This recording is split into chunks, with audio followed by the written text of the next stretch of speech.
रब्बिश रहली सदरी वयस्सिरली अमरी वहलुल उक़दतम मिन लिसानी। अस्सलाम वालेकुम, doctor Sania Bashir here. Welcome to daily diabetes vlogs. आज जिस टॉपिक पे हम बात करेंगे वो है, आज पूरी दुनिया में एक ब्लड प्रेशर का दिन मनाया जा रहा है। 17 मई को वर्ल्ड हाइपरटेंशन डे मनाया जाता है। मनाने का मकसद होता है कि उसके बारे में आगाही को में इजाफा किया जाता है ताकि लोग जो है वो इस बीमारी से बच सकें और जो इस बीमारी का शिकार है वो इसका मुकम्मल इलाज और इसकी कॉम्प्लिकेशंस यानी कि पेचीदगियों से बच सकें।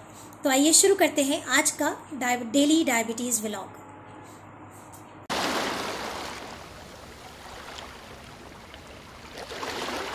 तो सबसे पहला सवाल यह है कि आखिर ज़ियाबतीस और ब्लड प्रेशर का आपस में क्या रोल है, क्या लिंक है आपस में, क्यों ये आपस में इतने जुड़े हुए होते हैं। तो एक बात याद रखिएगा कि ज़ियाबतीस के मरीज़ों में 2 गुना ज़्यादा रिस्क होता है as compare to non diabetic कि उनके अंदर हाई ब्लड प्रेशर डेवलप हो। यानी कि एक डायबिटिक पेशेंट ज़्यादा रिस्क पे होते हैं कि उनको हाई ब्लड प्रेशर हो। क्या वजूहात होती हैं कि डायबिटीज़ के पेशेंट हाई ब्लड प्रेशर का शिकार होते हैं? वो नंबर 1 बात ये होती है कि दोनों के रिस्क फैक्टर्स सेम होते हैं। वो मैं अभी बता रही हूँ आपको डिटेल में। सेकेंड थिंग इज़ दैट कि जो इंसुलिन रेजिस्टेंस है, जो आप मेरी कल की वीडियो में देख चुके हैं, insulin resistance the main cause of diabetes as well as high blood pressure. तो दोनों का कॉज भी सेम होता है। ऑल्दो हाई ब्लड प्रेशर की मुख्तलिफ दूसरी वजूहात भी होती है, लेकिन डायबिटिक पेशेंट में क्यों? क्योंकि इंसुलिन रेजिस्टेंस। तीसरी चीज़ होती है कि ज़ियाबतीस के मरीज़ जो खास तौर पे अनकंट्रोल्ड होते हैं, उनके गुर्दे भी मुतासर होते हैं। तो गुर्दों के मुतासर होने की वजह से ज़ियाबतीस के मरीज़ों में ज़्यादा चांसेस होते हैं हाई ब्लड प्रेशर होने के।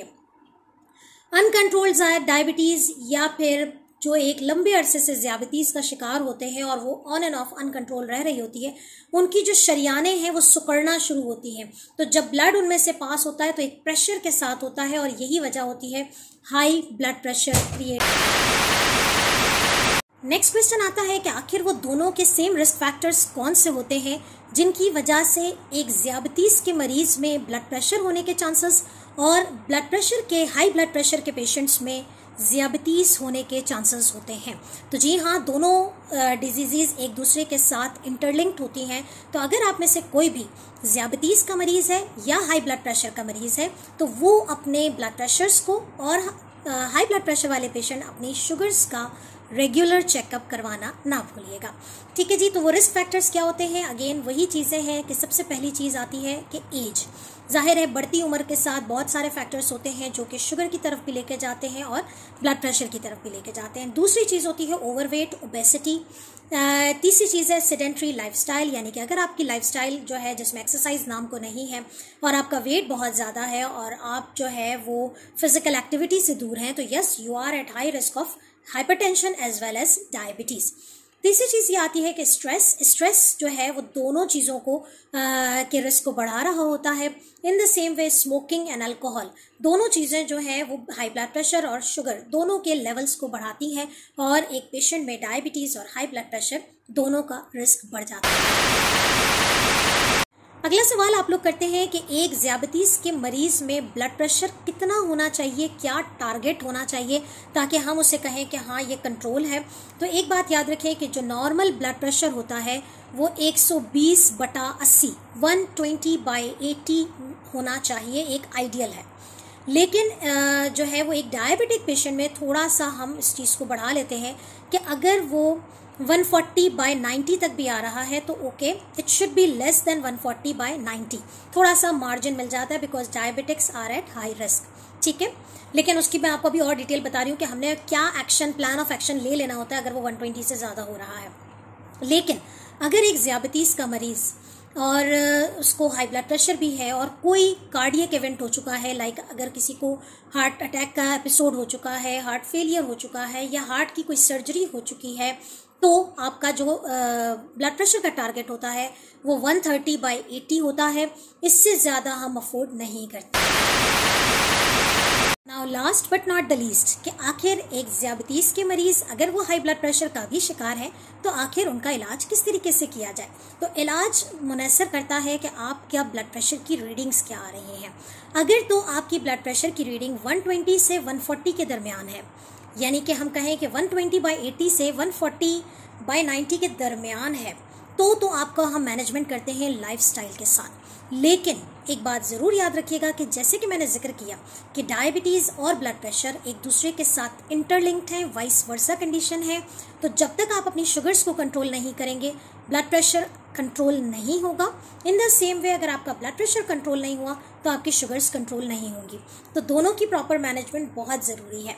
और ब्लड प्रेशर के लिए जैसे कि मैंने आपसे रीडिंग्स बता दी कि अगर हम 120/80 और 140/90 के बीच में है तो लाइफस्टाइल मॉडिफिकेशन यानी कि अपने तर्ज ज़िंदगी को सेहतमंद तरीके पे शिफ्ट कर देना एक सबसे बड़ा इलाज की जो है वो कैटेगरी होती है एक ब्लड प्रेशर के मरीज़ के लिए।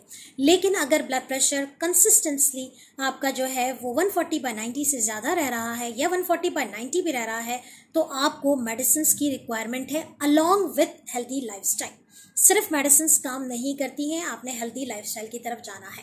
ठीक है, अब मेडिसिन कौन सी होती हैं और उसको कैसे कंट्रोल किया जाए, तो उसके लिए सबसे बड़ी एक यही लेसन है आप सब लोगों के लिए कि प्लीज़ अपने डॉक्टर से रुजू कीजिए। या डायबिटीज़ टेलीकेयर एक ऑनलाइन प्लेटफॉर्म आप लोगों को ऑनलाइन इलाज की सहूलत मुहैया करता है, जिसमें आप अपने डॉक्टर से हफ्ते के 7 दिन मिल सकते हैं और अपनी जो भी प्रॉब्लम्स हैं डायबिटीज़ एंड ब्लड प्रेशर के हवाले से उसको सॉल्व कर सकते हैं।